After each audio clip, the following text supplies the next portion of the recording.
एक बार फिर स्वागत है दोस्तों आप सभी का अपने YouTube चैनल 1-to-1 क्लासेस में। आप सभी के साथ और आपके बहुत ज़्यादा सपोर्ट के साथ और आपके जो कंसिस्टेंटली रिक्वेस्ट आ रही थी, इसी के साथ दोस्तों हम लोग अकाउंटेंसी का पार्ट क्लास 11th के लिए दोस्तों शुरू कर रहे हैं। आज से सबसे पहला चैप्टर आज जानेंगे दोस्तों, जिसका नाम है meaning, objective, scope and nature of accounting, जो कि थियोरेटिकल पार्ट है लेकिन बहुत इंपॉर्टेंट है।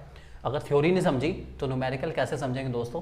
थियोरेटिकल पास से समस्या अकाउंट्स क्यों करी जाती है और कैसे करी जाती है दोस्तों, सब कुछ समझेंगे दोस्तों आज के इस वीडियो में। शुरू करते हैं अकाउंट्स के सफर को दोस्तों आपके अपने यूट्यूब चैनल 1-to-1 क्लासेस के साथ। आप है मेरे साथ, यानी कि आपके अपने दोस्त नितेश बजाज के साथ दोस्तों।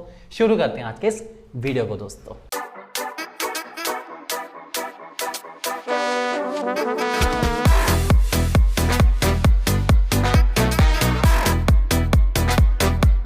सबसे पहले दोस्तों आ गया आपके सामने मीनिंग ऑफ अकाउंटिंग। शुरू करते हैं, मीनिंग पढ़ लेते हैं जल्दी जल्दी फटाफट। बहुत ही शानदार मीनिंग लिखा गया है, सबको याद है।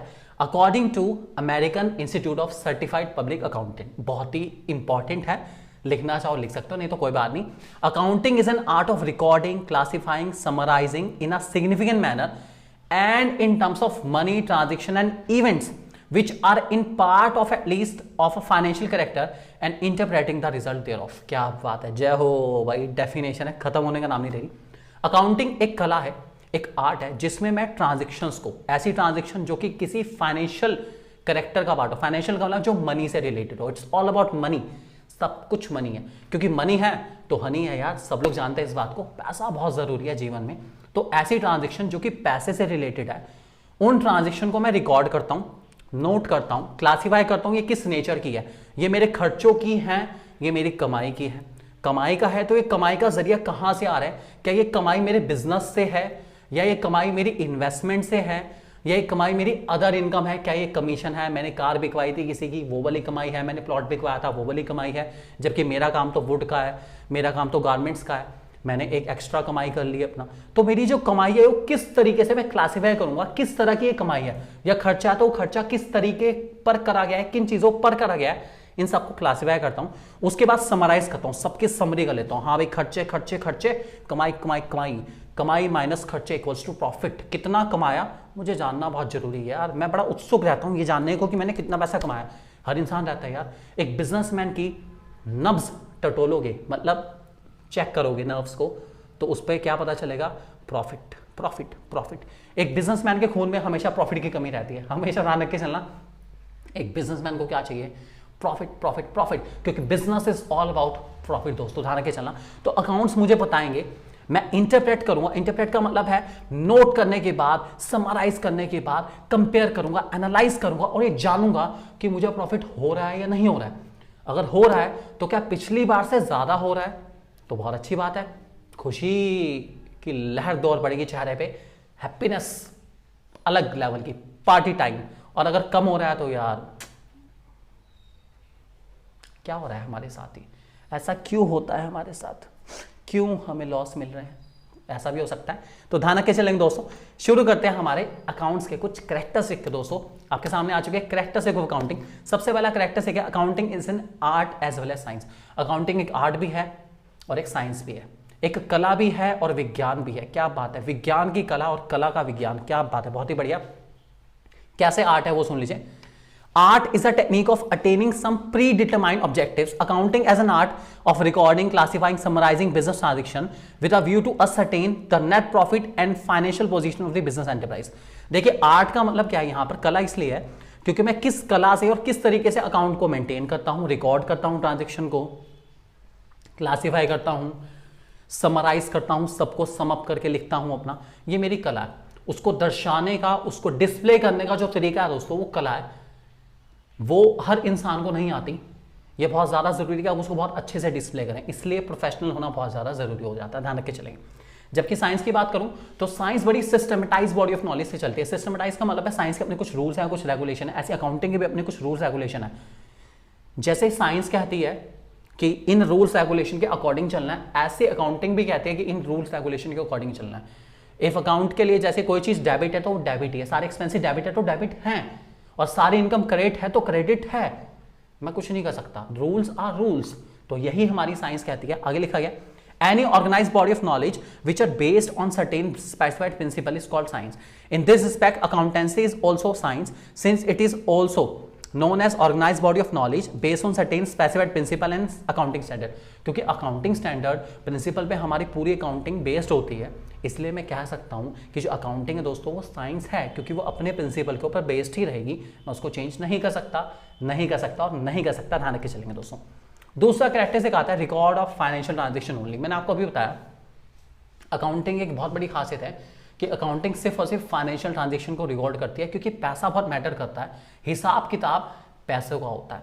ठीक है, इंसान जीवन में लाइफ के अंदर वो ठीक है कर्म वगैरह, वो कर्म का घड़ा, सबकी अपनी अपनी थ्योरीज है, बहुत अच्छी बात है, लेकिन जो वास्तविकता का जीवन, जो रियलिटी ऑफ लाइफ जिसमें हम एग्जिस्ट करते हैं, उसमें मनी की बहुत वैल्यू है और मनी को नोट करके चलना पड़ेगा कि हमने कितना पैसा कमाया है, कितना पैसा खर्च करा है, क्योंकि यही वो चीज़ है जिसकी वैल्यू हमारी लाइफ में काफ़ी ज़्यादा इंपॉर्टेंट है और जिसको हम अर्न कर सकते हैं अपनी बेसिक नेसेसिटीज़ और अपनी लाइफ के कंफर्ट और लग्जरीज को पूरा करने के लिए। तो पैसा रिकॉर्ड करना बहुत ज़रूरी है ताकि पता चल जाए कि हमने कितना पैसा कमाया और कितना पैसा खर्च करा, हम पैसा कहाँ खर्च कर रहे हैं और कहाँ से कमा रहे हैं, पता होना बहुत जरूरी है।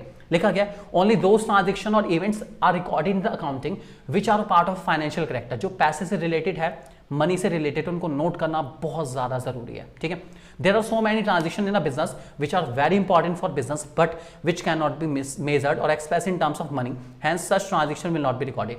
बहुत सारी ऐसी चीजें भी होती हैं जो कि बिजनेस के लिए बहुत जरूरी है, लेकिन मैं उनको रिकॉर्ड नहीं कर सकता, रिकॉर्ड नहीं हो सकती। एग्जाम्पल लेके चलते हैं, वर्कर्स की लड़ाई होने की वजह से बिजनेस को नुकसान हो रहा है। कितना नुकसान हो रहा है पता नहीं, हाँ नुकसान होगा, कितना होगा पता नहीं, 100 का होगा, 200 का होगा, 500 का, 1000, 2000, 5000 पता नहीं, लेकिन हाँ नुकसान होगा, तो उसको मैं नोट ही नहीं कर सकता बिल्कुल भी। ठीक है, तीसरा हमारा आता है record in terms of money. सिर्फ वही ट्रांजेक्शन, सारी की सारी ट्रांजेक्शन, हर चीज की ट्रांजेक्शन को मनी की टर्म में रिकॉर्ड करना है। एक बिजनेस के बाद जितने मर्जी एसेट हो, एक लैंड, एक बिल्डिंग, 4 कुर्सियां, 2 मेज, एक अलमीरा, ठीक है, मैं इनको नोट इस नाम से नहीं कर सकता कि एक लैंड नोट कर लो, एक लैंड लिख लिया, 2 फर्नीचर लिख लिए, 3 अलमीरा लिख ली, मैं इनको नहीं नोट कर सकता। मुझे इनकी कमर्शियल वैल्यू चाहिए, मुझे इनकी वही है वैल्यू, कितनी वैल्यू की है। लैंड है 20 लाख की, नोट करो 20 लाख रुपए है मेरे पास, ठीक है, या 20 लाख की एसेट है मेरे पास, 20 लाख की मेरी वर्थ है क्योंकि मेरे पास 20 लाख रुपए की लैंड है। 20 लाख रुपए बोलूंगा, ये नहीं कहूंगा मेरे पास एक लैंड की वर्थ है। लैंड कितने की मुझे नहीं पता, लैंड इतनी सी भी हो सकती है, इतनी सी भी हो सकती है, इतनी भी हो सकती है। वो लैंड 50,000 की हो सकती है, 1 लाख की हो सकती है, 5 लाख की हो सकती है। हो सकता है 6x6 का एक छोटा सा पीस हो, तो मैं उसको ये तो ना कहूंगा कि यार मेरे पास लैंड है बहुत बड़ी। लैंड मीन्स डजंट मीन्स, कुछ वैल्यू से पता चलेगा लैंड कितनी बड़ी है और लैंड की वैल्यू कितनी है, बहुत ज़्यादा मैटर करता है। तो आप हर बिजनेस ट्रांजेक्शन को या हर एक चीज़ को जो कि भी बिजनेस में या अकाउंट्स में आप नोट कर रहे हैं, उसको उनकी वैल्यू, कमर्शियल वैल्यू पे नोट करके चलेंगे। चाहे वो चेयर हो, बिजनेसमैन का टेबल हो, अलमीरा हो, कुछ भी हो, सबकी मनी वैल्यू को नोट करके चलो। आप उनको मनी की टर्म में ही मेजर करके चलेंगे और मनी की टर्म में ही नोट करके चलेंगे, ध्यान रख के चलेंगे दोस्तों। फोर्थ आता है जिसका नाम है क्लासीफाइंग।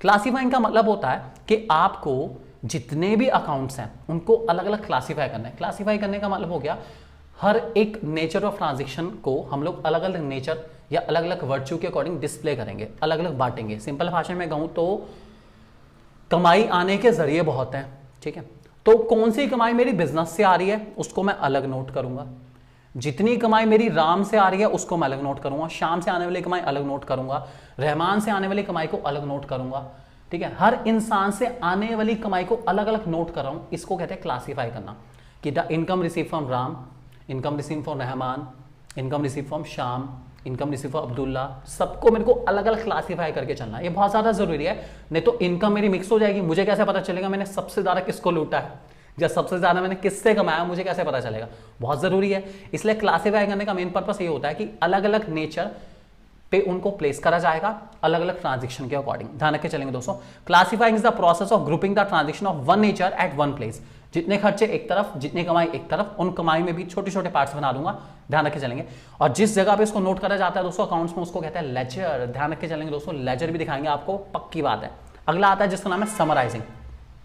समराइजिंग का मतलब होता है साल के एंड में, ठीक है, मैंने जो अलग अलग क्लासीफाई कर रखे थे, ठीक है, उन सबको मैं मिक्सअप करूंगा, सारी कमाइयों को एक तरफ लेके आऊंगा, सारे खर्चों को एक तरफ लेके आऊंगा और बाद में देखूंगा कि किसका पलड़ा भारी है, खर्चे भारी हैं या कमाई भारी है, देखना पड़ेगा। अगर खर्चे ज्यादा कमाई कम हुई दोस्तों तो लॉस है, और अगर खर्चे कम है और कमाई ज़्यादा है तो दोस्तों प्रॉफिट होने वाला है और मज़ा आ जाएगा प्रॉफिट कमा के, क्योंकि profit is an essential part of a business, you know very well. This involves a balancing of ledger account and the preparation of trial balance.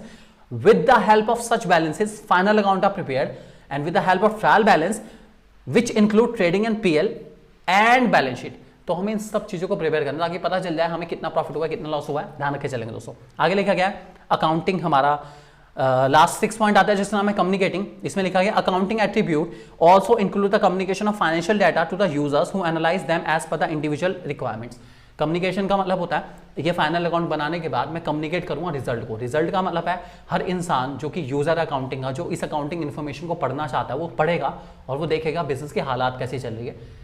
Businessman जो मालिक है उसको ये देखना है प्रॉफिट कितना है, प्रॉफिट पिछले साल से ज़्यादा है, पिछले साल से कम है, हर साल वो कंसिस्टेंटली तरक्की कर रहा है नहीं कर रहा है ये भी चेक करके चलेगा, कितने का माल मंगाया कितने का माल बेचा ये भी चेक करेगा। हर इंसान अलग अलग तरीके से उन अकाउंट्स को रीड करता है, इसी को कहता है दोस्तों कम्युनिकेटिंग। जो लोग बिजनेस से जुड़े हुए हैं वो उन अकाउंट्स को जरूर रीड करेंगे, बहुत ज़्यादा जरूरी है दोस्तों उनको रीड करना। और लास्ट पॉइंट आता है जिसका नाम है इंटरप्रिटेशन ऑफ डाटा।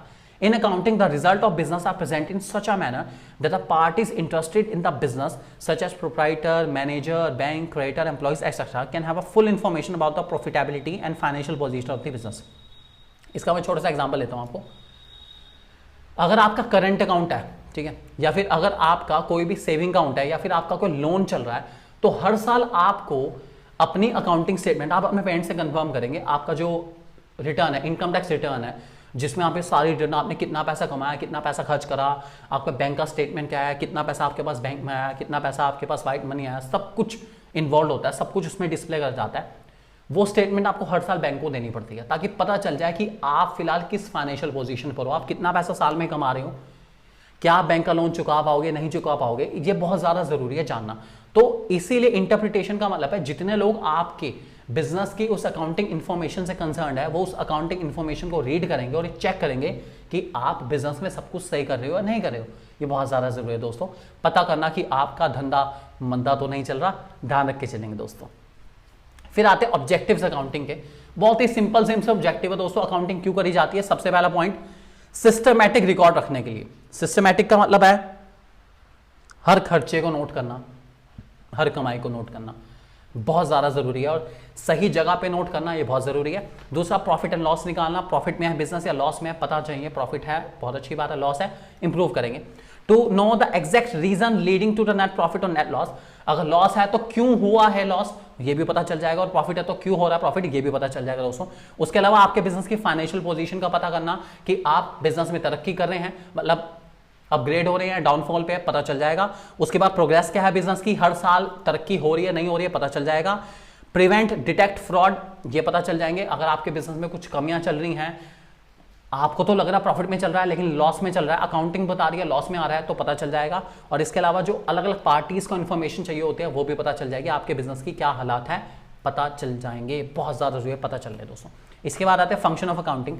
अकाउंटिंग के फंक्शन क्या है, सबसे पहला कंप्लीट एंड सिस्टमैटिक रिकॉर्ड को मेंटेन करना। भाई सब कुछ रिकॉर्ड करके चलूंगा, छोड़ूंगा कुछ नहीं, सब रिकॉर्ड होगा सब रिकॉर्ड होगा सब रिकॉर्ड होगा।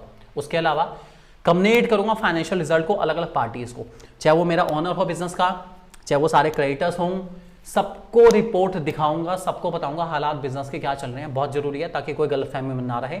बैंकर्स को भी बताऊंगा बिजनेस के हालात क्या चल रहे हैं ताकि वो लोन देना चाहें दें, नहीं देना चाहें ना दे दोस्तों, ध्यान रख के चलेंगे। उसके बाद बिजनेस के एसेट को प्रोटेक्ट करके चलूंगा, मैनेजमेंट को असिस्ट करूंगा, बताऊंगा बेटा ये नहीं करना ये करो, ऐसा नहीं करना वैसे करो। ट्रस्टीशिप बिल्डअप करूंगा, ट्रस्ट को विश्वास को बिल्डअप करूंगा, बिजनेस में विश्वास का उत्पादन करूंगा ताकि लोग जो है बिजनेस चलाने वाले उनको विश्वास रहे कि वो बहुत अच्छा काम करें और आगे भी अच्छा काम करेंगे।